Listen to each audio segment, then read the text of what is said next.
Donc aujourd'hui, c'est d'essayer de vous montrer un portrait un peu de ce que c'est que le big data, de ce que c'est que l'intelligence artificielle. C'est essentiellement des façons de pouvoir ingurgiter énormément de données puis d'être capable de trouver dans ces données-là des patrons qui vont nous permettre de prendre des meilleures décisions. Ces données-là, par exemple, ils ont un problème. Ils ne sont pas bien structurés. Une image, ça vaut peut-être 1000 mots pour vous autres, mais pour un ordinateur, c'est une matrice de pixels. Et c'est là que l'intelligence artificielle devient importante.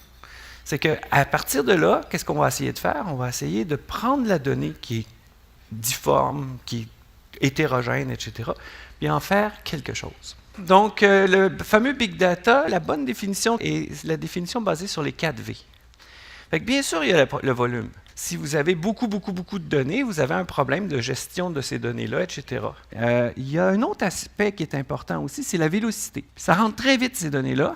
Puis là, qu'est-ce qui arrive, c'est qu'on n'a presque pas le temps de les regarder rentrer. Il faut les analyser à l'entrée très rapidement, savoir quelle est la valeur de ces données-là, puis ensuite les pousser dans ce qu'on appelle un lac de données, qui est une grosse base de données. Et on n'a pas le temps de la placer comme il faut, mais il faut se souvenir où est-ce qu'elle est le jour où on en aura besoin.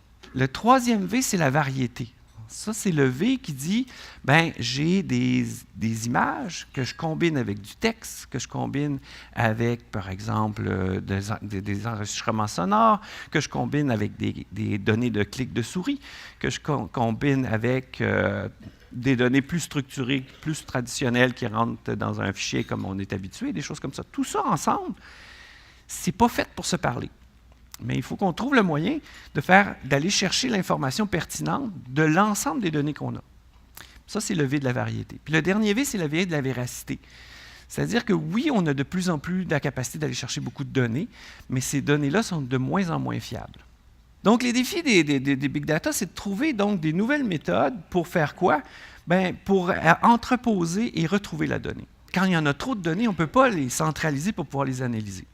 Alors, qu'est-ce qu'il faut faire? Il faut envoyer les algorithmes là où se trouve la donnée, faire les calculs là où se trouve la donnée, puis ensuite rapatrier la réponse à la question qu'on se posait. Puis la raison pourquoi on fait ça, c'est parce qu'on veut prendre des meilleures décisions, on veut comprendre davantage notre écosystème d'intérêt. Et pour ça, il y a deux champs de recherche qui sont très importants.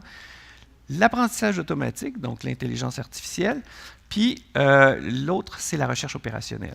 Donc, l'intelligence artificielle, c'est la science qui essaie de comprendre l'information. L'intelligence artificielle, c'est d'essayer de faire en sorte que les machines soient capables de raisonner d'une certaine façon. L'apprentissage automatique, c'est grosso modo la capacité d'apprendre à partir des exemples.